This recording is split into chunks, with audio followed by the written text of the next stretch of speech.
आता हे व्यक्तिमत्व हक्क म्हणजे पर्सनॅलिटी राईट्स म्हणजे नेमकं काय तेही जाणूया.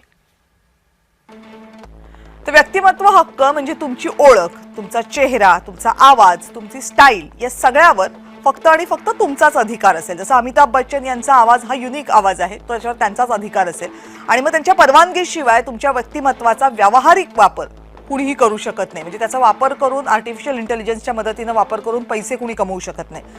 अमिताभ बच्चन यांचा आवाज किंवा कुमार सानू यांच्या गायकीची नक्कल करू शकतात कुणीतरी आणि मग त्याचा वापर त्यांच्या व्यावहारिक फायद्यासाठी करू शकतात.